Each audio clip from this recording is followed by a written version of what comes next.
This is James Page at the FTTH Council meeting in Madrid. I'm joined by BEREC Chairman Konstantinos Masselos. Kostas, thank you for joining us. One of the key issues being talked about today is the FTTH Council's vision of a gigabit future in Europe. I wonder where you think we are with that and what else we need to do to be taking that vision forward. Oh, thank you, James. Well, indeed, the vision for gigabit connectivity is obviously a call for FTTH fiber networks deployment acceleration. Fiber networks is obviously the technology that is offers many advantages compared to other technologies, access network technologies, faster speeds, lower latencies, better cost per speed ratio, reliability, scalability, but also it's technology proven in the field, secure, and with a very clear roadmap for the future towards 25, even 50 gigabits per second. But even more importantly, it's to some extent, it's the technology that reduces energy dissipation of networks and contributes to CO2 emissions reduction. So I believe fiber networks are the technology that can combine digital transformation and green transition, so these twin objectives that should be our objective towards digital transformation and sustainability. Fantastic. It's a really exciting vision, but of course everything like that costs money. How is the investment situation? Where is the money going to come from to drive that forward? Well, indeed, this has been the discussion for a few months now with regards to investments. European Union has defined some very ambitious objectives with regards to ICT, but also with regards to connectivity specifically. So by 2030, we want to have 1 gigabit per second connections for all users in Europe, also coverage 100% by wireless technology equivalent to 5G for all the European population. And at the same time, we want to become a climate neutral continent region by 2050. So network deployments is capital intensive for sure, we all know that, and it seems that we face some investment challenges. If there are several reports indicating this, if we go back to 2020, the European Commission's report on shaping Europe's digital future indicates an investment gap of 65 billion for digital infrastructure per year, when the capex invested by all operators in Europe was 45 billion.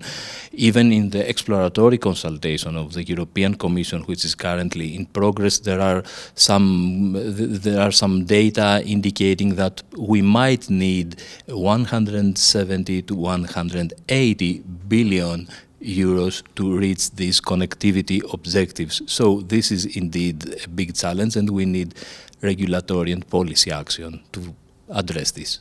Well, exactly. I mean, I suppose you often quite hear from the business and investor community that they need that right, secure regulatory environment in order to feel confident to invest. So what can Europe's regulators and BEREC do to create that investment environment?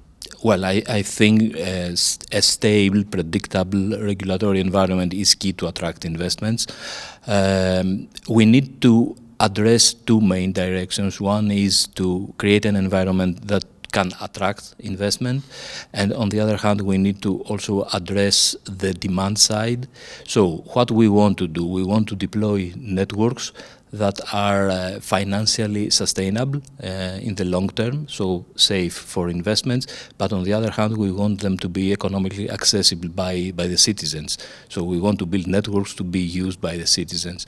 If we focus specifically on FTTH, fiber to the home networks, I would say that key priorities should be the copper switch-off process, so we need to have simple, transparent procedures to switch off the legacy network so that this depreciated network does not unfairly compete with FTTH. This is one direction. Second, we need to consider open access networks so that there is a fair term access possibility for retailers to FTTH network infrastructure.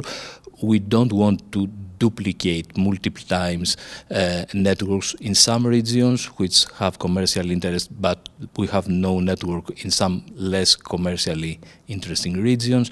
And of course, I believe a key challenge with regards to FTTH is that we need to start considering the in-building cabling for fiber and stop considering homes passed. So it's quite different. We focus on bringing fiber in the entrance of the building, but not inside the building. And there we need to do more. Really, really interesting. Thank you for giving us that insight. While we've got you here, what's your personal opinion, if I can ask it, on the future of electronic communications networks? Presumably you have to be an optimist. Well, this is again a topic of discussion these days. In the end of February, European Commission launched an exploratory consultation on the future of connectivity and infrastructures in Europe. So if we look at the future of connectivity and networks, I think we need to consider the services of the future. What kind of services will be offered over these networks? For example, we talk a lot about autonomous driving, a very hot application. What are the requirements to have this service? Is it only faster networks?